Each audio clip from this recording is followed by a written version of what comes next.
مرحبا بكم في قناة نبضات الفكرة. هل تعلم أن هناك سرا موجود أمام أعين الجميع؟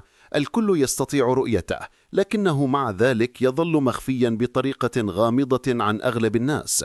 هذا السر معروف منذ آلاف السنين، عرفه العلماء والحكماء والقادة الروحيون، وهو ليس حكرا على أحد. إنه سر يمكنه أن يمنحك أيا كنت كل ما تحلم به. ومع أنه واضح أمامنا مباشرة، إلا أن أغلب الناس لا يلاحظونه. لماذا؟ لأن عالمنا اليوم مليء بالفوضى والضجيج والتشتت. فما هو هذا السر الغامض؟ إنه قانون الجذب. قانون بسيط يقول: عندما ترغب بشيء بصدق وتؤمن من داخلك أنك ستحصل عليه، يبدأ الكون كله بالتحرك ليساعدك. كما يحدث تماما عندما تفكر في شراء سيارة معينة، فتبدأ فجأة برؤيتها في كل مكان. قد تقول: أنا ذا أؤمن بقانون الجذب، لكن اسمح لي أن أخبرك بشيء مهم. أنت لا تحتاج أن تؤمن بالجاذبية كي تجذبك نحو الأرض، ومع ذلك هي تعمل. وبالمثل لست بحاجة لتؤمن بقانون الجذب كي يعمل في حياتك. السؤال الحقيقي هو: هل تستخدمه لصالحك أم ضدك؟ كتاب السر للمؤلفة روندا بايرن هو خريطة ترشدك خطوة بخطوة لاستخدام قوة عقلك، أفكارك، مشاعرك وتركيزك لصناعة الحياة التي تحلم بها. العظماء من المفكرين والمخترعين عرفوا هذا السر، مثل ويليام شكسبير، ليوناردو دافنشي، ألبرت أينشتاين، أفلاطون وغيرهم كثير. كلهم فهموا شيئا جوهريا: ما تفكر فيه تصبحه. في هذا الملخص ستتعلم كيف تستخدم قانون الجذب في جميع مجالات حياتك، في المال، في الصحة وفي السعادة. ستكتشف طاقة عظيمة في داخلك، طاقة ما زالت نائمة لكنها قادرة على تغيير كل شيء. هذه الطاقة يمكنها أن تجذب لك النجاح والسعادة في كل جانب من جوانب حياتك. الفصل الأول: السر ينكشف. هل سبق لك أن تساءلت لماذا يبدو أن بعض الناس يمتلكون مفتاحا سحريا لكل شيء؟ كيف ينجحون ويزدهرون وتتحقق أحلامهم وكأن الكون يعمل لصالحهم، بينما آخرون مهما اجتهدوا يبقون عالقين في الدوائر نفسها، يكافحون دون أن يلمسوا طعم التغيير الحقيقي؟ ما يميز هؤلاء الناجحين أنهم يعرفون شيئا لا يعرفه الآخرون. إنهم يعرفون السر، قوة خفية تتحكم في حياتنا دون أن نراها، ومع ذلك تؤثر في كل شيء. هذه القوة هي قانون الجذب، أو كما تسميه المؤلفة: السر. هذه القوة استخدمها عبر التاريخ أنجح وأعظم الأشخاص في العالم. العقول اللامعة مثل شكسبير، دافنشي، سقراط، أفلاطون، فيكتور يوغو، كلهم فهموا هذا السر واستعملوه في أعمالهم وتفكيرهم. لكن هذا السر لم يكن واضحا للناس العاديين، ظل مخفيا لسنوات طويلة، واليوم أصبح في متناول يدك، والآن حان وقت اكتشافه. فكر في هذا: لماذا 1% فقط من الناس يملكون 95% من أموال العالم؟ هل هذا حظ؟ لا، الحقيقة أنهم يفهمون شيئا لا يعرفه الآخرون. إنهم يعرفون كيف يعمل قانون الجذب. كل من جذب المال أو النجاح أو السعادة لحياته استخدم هذا القانون، سواء عن قصد أو بدون وعي. هم يفكرون دائما في الوفرة، ولا يتركون مكانا للأفكار السلبية في عقولهم. تفكيرهم مركز على الوفرة، وهذا ما يجذبونه إليهم دائما. ربما سمعت عن شخص جمع ثروة ضخمة ثم فقدها، ثم أعاد بناءها من جديد. ما حدث أنه في البداية كان يفكر بالثراء ويعيش شعور الثراء، فحققه فعلا. لكن بعد فترة بدأ الخوف يتسلل إلى ذهنه، الخوف من فقدان هذه الثروة. شيئا فشيئا أصبحت تلك الأفكار السلبية هي المسيطرة على عقله، ومع الوقت خسر كل شيء.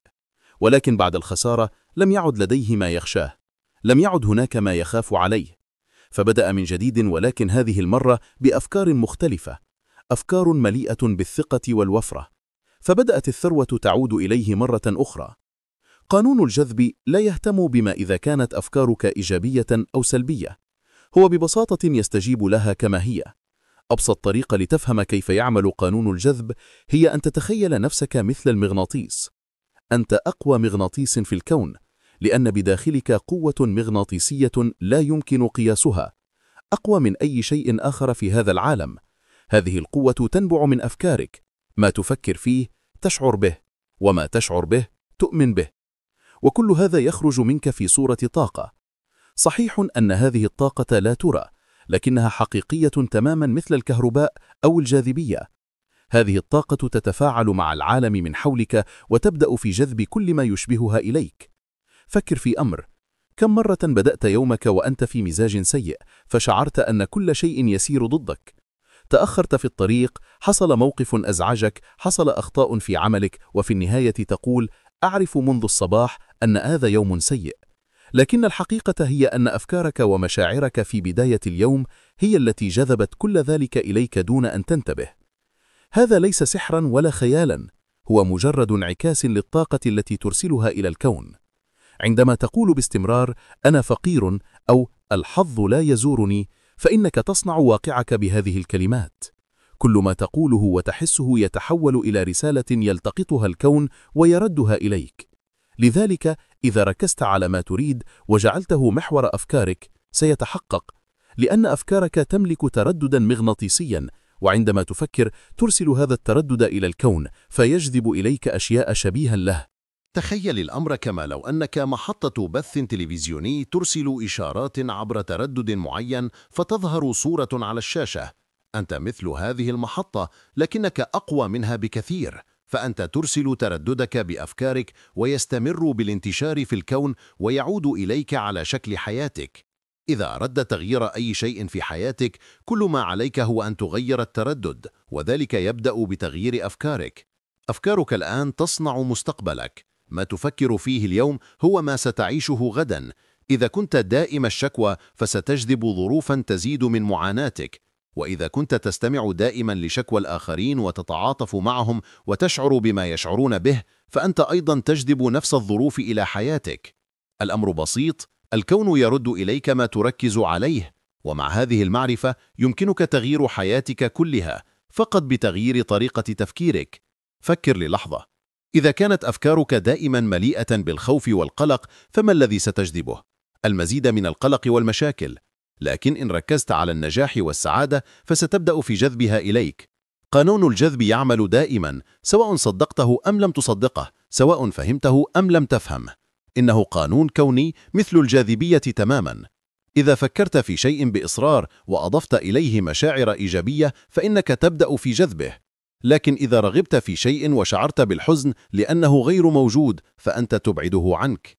كثير من الناس يقولون المشاكل تلاحقني، وفعلا المشاكل لا تفارقهم لأنهم يعيشون فيها بعقولهم.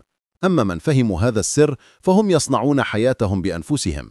هم من يختارون أفكارهم ويعرفون إلى أين يتوجه تركيزهم. إذا كانوا يريدون الغنى لا يفكرون أبدا في الفقر، وإذا كانوا يريدون السعادة لا يركزون على الحزن أو المشاكل، بل يعيشون وكأن الغنى والسعادة موجودان بالفعل، يشعرون بهما من الداخل، وبعد فترة يصبحان حقيقة في حياتهم.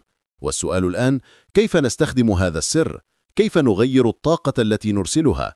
كيف نتحول من أشخاص يجذبون الفقر أو الفشل إلى أشخاص يجذبون النجاح والصحة والسعادة؟ الخطوة الأولى هي أن تراقب أفكارك. اسأل نفسك: هل تركز دائما على مشاكلك أم تضع تركيزك على ما تحلم به وتتمناه؟ هل تفكر فيما تفتقده أم في الأشياء الجميلة التي تريد تحقيقها؟ لكي تغير حياتك عليك أولا أن تغير تفكيرك. كن منتبها لما تشعر به، وكلما جاءت فكرة سلبية استبدلها فورا بفكرة إيجابية. وإذا شعرت أنك لا تستحق، ذكر نفسك: أنا أستحق الأفضل والأفضل قادم إلي.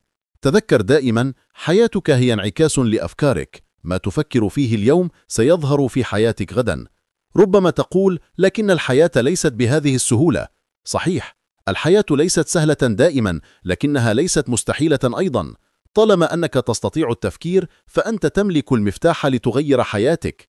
إذا فهمت هذا السر وبدأت في تطبيقه يمكنك أن تصل إلى كل شيء: النجاح، المال، السعادة والسلام الداخلي. والآن القرار بين يديك. هل تريد أن تبدأ بتغيير أفكارك لتغير حياتك أم تفضل أن تبقى كما أنت؟ الاختيار لك. الفصل الثاني: كيف تستخدم قانون الجذب؟ الآن بعدما عرفت أن أفكارك هي التي تصنع واقعك، حان الوقت لتتعلم كيف تستخدم قانون الجذب لتحقق كل ما تتمناه في حياتك. المعرفة وحدها لا تكفي، تماما كما تعرف أن الرياضة تقوي الجسم، لكن إن لم تذهب وتتمرن فلن يتغير شيء. كذلك هذا السر لا يكفي أن تعرفه، بل عليك أن تطبقه في حياتك اليومية. الكاتبة توضح أن هناك 3 خطوات بسيطة تساعدك على جذب ما تريد إلى حياتك. الخطوة الأولى: اطلب ما تريد. اطلب ما تريده من الله، ودع طلبك يصل إلى الكون، وسوف يبدأ الكون بالتحرك لصالحك بإذن الله. عليك أن تختار ما تريده، لكن الأهم أن تكون واضحاً بشأنه. هذه مهمتك. إذا لم تكن واضحاً فإن قانون الجذب لا يمكنه أن يجلب لك ما تريد. اجلس مع نفسك وفكر بصدق: ما الذي أريده فعلاً؟ اكتبه على ورقة أو تخيله بوضوح في ذهنك، لكن الأهم كن واضحاً تماماً بشأن ما تريد. فإذا كانت رغبتك غير واضحة فإنك ترسل إشارات غير واضحة، وسوف تستقبل نتائج غير واضحة. إذا كنت تريد المال، كن واضحاً بشأن المبلغ الذي تريده، ولماذا تريده، وفيما ستستخدمه. لكي تطبق خطوة الطلب بشكل فعال، يجب أن تحدد رقماً دقيقاً. اكتبه في دفتر أو على ورقة. مثلاً: أريد جذب $10,000 خلال 3 أشهر. لا تقل فقط أريد المزيد من المال، بل قل أريد أن أجذب $10,000 خلال 3 أشهر القادمة. كلما كان هدفك أوضح، كانت استجابتك أسرع. أيضاً، اسأل نفسك: لماذا تريد هذا المال؟ كيف سيساعدك في تحقيق أهدافك أو تحسين حياتك؟ اكتب الأسباب كلها، هذا سيزيد من حماسك وتركيزك على الهدف. أحد الأمثلة الملهمة هو الممثل الكندي جيم كاري. كان يعيش في فقر شديد. أحياناً كانت أسرته تنام في السيارة بسبب الظروف القاسية، لكنه كان مؤمناً بشيء واحد: أنه سيصبح نجماً كبيراً. يوماً صعد إلى تلة تطل على لوس أنجلوس وتأمل أحلامه، ثم كتب شيكاً لنفسه بمبلغ $10 ملايين، وكتب عليه: مقابل خدمات التمثيل. احتفظ بالشيك في محفظته، يحمله معه في كل مكان، وفي كل مرة ينظر إليه يشعر وكأن المبلغ أصبح ملكه بالفعل. وبعد سنوات حصل جيم كاري على عقد لفيلم القناع مقابل $10 ملايين بالضبط. فريق كتاب السر تأثر بقصته وصمم شيكاً وهمياً يمكن تحميله مجاناً من موقعهم الرسمي thesecret.tv. املأ الشيك باسمك والمبلغ الذي تريده، وضعه في مكان تراه يومياً، وتخيل شعورك وأنت تملك هذا المال. اشعر بالفرح وكأن المال معك الآن. آمن أن المال بالفعل في طريقه إليك، لأنك بمجرد أن تطلب يبدأ الوصول. وقد تلقى فريق السر رسائل كثيرة من أشخاص نجحوا فعلاً في جذب مبالغ ضخمة باستخدام هذا الشيك. الخطوة الثانية هي أن تؤمن. ركز على هدفك وآمن أنك قادر على تحقيقه، وسيتجاوب الكون معك. هذا يعني أن تغير طريقة تفكيرك من عقلية النقص إلى عقلية الوفرة. قد تكون لديك معتقدات سلبية عن المال، مثل المال لا يأتي بسهولة، أو قدري أن أعيش في فقر. هذه الأفكار تجعل من الصعب جذب المال. لكي تغير هذا، يجب أن تبدأ بالإيمان بأن الوفرة ممكنة. آمن بأن الكون مليء بالفرص، والمال موجود للجميع. تخيل نفسك وأنت تستلم المبلغ الذي تريده. عش الشعور كأن المال بين يديك فعلا. آمن بأن الأمر تم قبل أن تراه. كما تطلب شيئا من متجر إلكتروني، لا تقلق بل انتظر بثقة. كذلك أطلب من الله، ثم استرخي وتوقع الأفضل. تصرف وتحدث وفكر وكأنك تملكه الآن. لماذا؟ لأن الكون مثل مرآة يعكس إليك ما تركز عليه. لا تسمح للدك أن يسيطر. قد لا ترى النتيجة اليوم أو غدا، لكن طالما تؤمن وتبقى واثقا فكل شيء ممكن. لا تقلق بشأن كيف سيحدث ما تريد. دع الكون يتولى هذا الجزء. فحين تحاول السيطرة على الكيفية فأنت ترسل إشارات شك، وكأنك تقول أنك لا تؤمن حقا. تذكر، دورك أن تطلب وتؤمن، وليس أن تعرف كل الخطوات. وإذا شعرت بالإحباط، خذ هذا الشعور وبدله بإيمان. ذكر نفسك دائما: كل ما أتمناه قادم نحوي بإذن الله. الخطوة الثالثة هي التلقي. من أهم ما يمكنك فعله لتجذب المال هو أن تشعر بالامتنان لما لديك الآن. ركز على الوفرة وليس على النقص. حين تشعر بالامتنان تفتح لنفسك بابا أكبر لتلقي المزيد. كلما شعرت بالامتنان كلما استقبلت أكثر، وهكذا تدور دائرة الخير. عندما نشعر بالامتنان على ما نملكه بالفعل تبدأ الأشياء الجميلة بالتضاعف في حياتنا. الأمر يشبه عندما يقدم لك أحدهم معروفا وتشكره عليه، هذا الشكر يدفعه لأن يقدم لك المزيد. هكذا يعمل الكون أيضا. حين تشكر الله على النعم البسيطة من حولك مثل الشمس والهواء والماء وصحتك وعائلتك، فإنك تفتح أبوابا لنعم أكبر. أما إذا كنت دائم الشكوى وتشعر أن حياتك فارغة، فإن الكون سيعكس لك هذا النقص ويمنحك المزيد منه. لا يمكن أن تجذب الخير وأنت تشعر بعدم التقدير لما لديك. لماذا؟ لأن المشاعر السلبية مثل الغيرة، النقمة أو عدم الرضا ترسل ترددات معاكسة تماما لما تريد. هذه المشاعر تغلق الطريق أمام الخير. تخيل أنك تحلم بسيارة جديدة لكنك تكره سيارتك الحالية. التردد الذي ترسله سيكون سلبيا، والنتيجة لا شيء يتغير. أما إذا شكرت الله على السيارة التي لديك الآن فإنك تفتح المجال لما هو أفضل. الإعلامية أوبرا وينفري تحدثت كثيرا عن دفتر الامتنان الذي تكتب فيه 5 أشياء تشكر الله عليها كل يوم، واعتبرته واحدا من أسرار نجاحها. تحدثت الكاتبة أيضا عن أهمية أن تشعر بما طلبته وكأنك حصلت عليه الآن.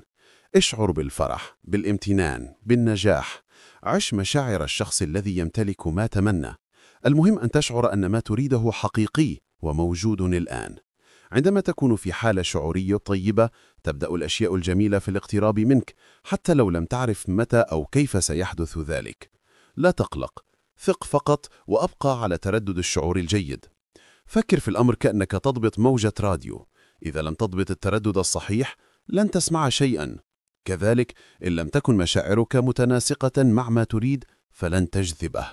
المشاعر الجيدة هي تردد التلقي. كل شيء تطلبه لأنك تتوقع أن يجعلك سعيدا. فابدأ بالشعور بالسعادة الآن، وسترى كيف تبدأ الحياة بإرسال كل شيء جميل إليك. والآن اسأل نفسك: ما الذي أريده فعلا؟ هل أريد المال، النجاح، راحة البال، الصحة، الثروة، السعادة؟ أيا كانت رغباتك هدئ ذهنك، ثق بالله وصدق. اشعر بإيمان كامل أن كل ما تتمناه ممكن بل قادم إليك بالفعل. السر أصبح بين يديك والقرار قرارك. هل ستبدأ في استخدامه لتغير حياتك أم تترك الأمور كما هي؟ تذكر دائما أفكارك تصنع واقعك، وما تركز عليه سيتجلى في حياتك. الفصل الثالث: سر الصحة. هل سمعت يوما عن شيء يسمى تأثير الدواء الوهمي؟ في الدراسات الطبية يعطون المرضى نوعين من الحبوب. الأولى تحتوي على الدواء الحقيقي، والثانية ليست سوى حبة فارغة لا تحتوي على أي مادة علاجية. ومع ذلك كثير من المرضى الذين تناولوا الحبة الوهمية شعروا بتحسن، بل إن بعضهم قال إن المرض اختفى تماما. والغريب إنهم لم يتلقوا علاجا حقيقيا، لم يكن في الحبة أي عنصر شفاء، لكنهم آمنوا أنهم سيتعافون، وحدث ذلك فعلا. أجسادهم تجاوبت مع هذا الإيمان وتغلبت على المرض. وهنا توصل العلماء إلى حقيقة مهمة: عقل الإنسان هو العامل الأقوى في الشفاء، أحيانا حتى أقوى من الأدوية نفسها. عندما تؤمن من داخلك أنك ستشفى يبدأ جسدك في الاستجابة لهذا الإيمان. لكن إذا ركزت على المرض وتحدثت وكأنك مريض وتصرفت وكأنك لا تملك طاقة، سيبدأ جسدك فعليا في التدهور. بعض الأشخاص يكررون الشكوى: لا أستطيع النهوض، لا أستطيع الأكل، أعاني من كذا وكذا. يتحدثون عن أمراضهم باستمرار، مشاكل في القلب أو السكري أو الضغط، وبهذا الشكل يمنحون المرض قوة أكبر للتجلي في حياتهم. في المقابل هناك من تغلبوا على أمراض خطيرة لأنهم كانوا أقوياء بالإيمان، ولم يسمحوا للمرض أن يسيطر على حياتهم، ولهذا انتصروا عليه. تماما كما فعل موريس جودمان المتحدث التحفيزي الشهير. في مارس عام 1981 تعرض موريس لحادثة طائرة غيرت حياته بالكامل. سقطت الطائرة وتحطمت، وتم نقله إلى المستشفى وهو مشلول تماما. تضرر عموده الفقري وانكسرت فقرات من ظهره. لم يكن يستطيع تحريك أي جزء من جسده، حتى البلع كان مستحيلا. وحين تعطل الحجاب الحاجز لم يكن قادرا حتى على التنفس. قال له الأطباء بوضوح: لن تمشي مرة أخرى وستبقى مشلولا طوال حياتك. لكن موريس لم يهتم بما قالوه. كان يركز فقط على ما يراه هو وعلى صوته الداخلي. بدأ يتخيل نفسه يمشي من جديد، يخرج من المستشفى على قدميه، وكان يؤمن أماما أن هذا اليوم سيأتي. ركبوا له جهاز تنفس صناعي لأنهم ظنوا أنه لن يتنفس بنفسه مجددا. لكن موريس استمر يكرر في ذهنه: تنفس بعمق. وفي أحد الأيام فعلها، تنفس وحده. لم يستطع الأطباء فهم ما حدث، فقاموا بفصل جهاز التنفس لأنه لم يعد بحاجة إليه. وخلال كل هذا الوقت في المستشفى لم يسمح موريس لأي فكرة سلبية أن تدخل عقله. كان يركز فقط على هدفه ويتخيل نفسه يحققه. وضع لنفسه موعدا نهائيا: في عيد الميلاد سيخرج من المستشفى ماشيا على قدميه. قال له الأطباء: هذا مستحيل، لكنه لم يشك لحظة واحدة وفعلها. في صباح عيد الميلاد عاد موريس إلى منزله ومشى على قدميه واحتفل بالعيد مع عائلته. ومع مرور الوقت استعاد صحته بالكامل. اليوم موريس يشارك قصته مع العالم ويقول: إذا أردت أن أختصر كل قصتي وأمنح الناس مفتاح ما يمكنهم فعله في حياتهم، فسوف أقول: الإنسان هو نتيجة أفكاره. كل ما تعيشه، كل ما تشعر به، كل ما تصل إليه يبدأ من أفكارك.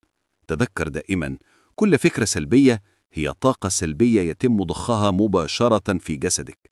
أما الأفكار السعيدة فهي تخلق في جسدك حالة كيميائية أكثر توازنا وصحة. ثبت علميا أن التوتر والضغوط والأفكار السلبية تضر بالجسم وتضعف وظائف العقل، لأن أفكارنا ومشاعرنا هي من يعيد تشكيل أجسامنا كل يوم. ومهما كان ما فعلته بأفكارك في الماضي ومهما كان تأثيرته على جسدك اليوم، يمكنك تغييره من الداخل والخارج. ابدأ بأفكار إيجابية. اختر أن تكون سعيدا، فالسعادة ليست شيئا نبحث عنه، بل هي حالة داخلية نعيشها. لا تحتاج أن تحارب المرض، فقط تخلى عن الأفكار السلبية وسوف تسمح لجسدك بأن يعود لحالته الطبيعية من الشفاء. جسدك يعرف كيف يعالج نفسه، فقط أعطيه الفرصة. الفصل الرابع: السر يكمن فيك. كثير من الناس يظنون أن الحياة ظالمة. بعضهم يلوم والديه لأنهم كانوا قاسين، أو لأنهم لم يمنحوهم الحب الكافي. يكرهون الحياة لأنهم نشأوا في عائلة مفككة، أو لأن طفولتهم كانت صعبة ومؤلمة. لكن علماء النفس يقولون إن حوالي 85% من العائلات تعاني من نوع ما من الخلل. فلماذا نغضب من الحياة إذن؟ ولماذا نسمح للماضي أن يتحكم في حاضرنا ومستقبلنا؟ جاك كانفيلد، مؤلف سلسلة الكتب الشهيرة شربة دجاج للروح، مر بطفولة قاسية. والداه كانا مدمنين على الكحول، ووالده كان يضربه منذ صغره. انفصل والداه عندما كان عمره 6 سنوات فقط. قصته تتشابه مع قصص كثيرة، تختلف التفاصيل لكن الألم واحد. ومع ذلك السؤال الحقيقي ليس ماذا حدث، بل ماذا ستفعل الآن؟ إلى أين ستتجه؟ وكيف ستقود حياتك من هذه اللحظة فصاعدا؟ أمامك خياران: إما أن تبقى عالقا في الماضي تكرر نفس القصة القديمة مرارا في حياتك، أو أن تبدأ من الآن بالتركيز على ما تريده حقا. عندما تركز على ما تريد تبدأ الأشياء السلبية بالتلاشي، ويبدأ ما تتمناه في الظهور والتوسع. أما إذا واصلت التفكير في كل ما فقدته وسوء الحظ وخيبات الأمل، فأنت في الحقيقة تطلب من الحياة أن تعيد لك نفس هذه التجارب. إذا كنت لا ترى في المستقبل سوى الحزن، فأنت تدعو الحزن ليصبح جزءا من واقعك، وسيتحقق فعلا. بدلا من أن تضع تركيزك على ما فعله الآخرون بك، اسأل نفسك: ماذا يمكنني أن أفعل الآن؟ إذا استمريت في استرجاع الذكريات المؤلمة، فأنت تعيدها لحياتك يوما بعد يوم. إذا رأيت نفسك غير محظوظ ستعيش هذا الحظ السيء فعليا. حرر نفسك من الماضي. إذا تعرضت للأذى، إذا كنت غاضبا من أحد أو تكره طفولتك، فقد حان الوقت لأن تترك كل هذا خلفك. افعل هذا من أجل نفسك، من أجل حريتك النفسية، لأنك حين تحمل الكراهية أو تلوم الآخرين فأنت تؤذي نفسك فقط. نعم، ربما ما حدث لك لم يكن عادلا، خاصة وأنت طفل، لكن الآن أنت شخص بالغ، وفي هذه اللحظة تحديدا يمكنك أن تبدأ من جديد. أنت صانع مستقبلك، أنت مؤلف كتابك، أنت كاتب قصتك. القلم والورقة في يدك، بإمكانك أن تكتب الفصل القادم كما تشاء، وبإمكانك دائما أن تختار نهاية سعيدة. لا تقل أبدا أنا مفلس، أنا فاشل، أنا متأخر، أنا مريض، لأن هذه الكلمات تصبح واقعك. كلمة أنا تملك قوة عظيمة، استخدمها لصالحك لا ضدك.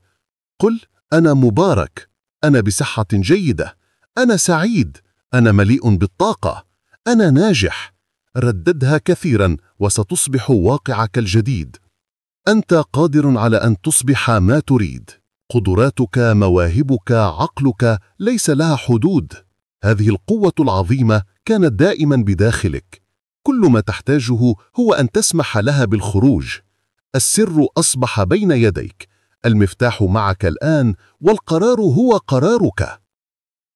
الخلاصة: أنت الآن تعرف السر، إنه قانون الجذب. ستجذب إليك الفكرة التي تسيطر على عقلك، وتعلمت كيف تستخدم هذا السر، أن تطلب وتؤمن ثم تستقبل. ارسم الصورة بوضوح في ذهنك، صدق من أعماقك أنها ستكون لك. لا تسمح للشك أن يتسلل إلى قلبك. اشعر وكأنك تمتلك ما تريده بالفعل.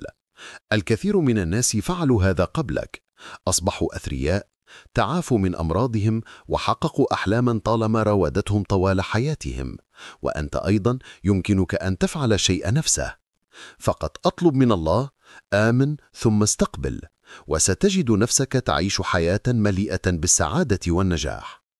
والآن بعد أن عرفت السر، أنصحك بمشاهدة ملخص كتاب الأهداف للمؤلف براين تريسي، والمتوفر على القناة، لأنه بعد أن تطلب وتؤمن يأتي الدور الأهم، أن تخطط.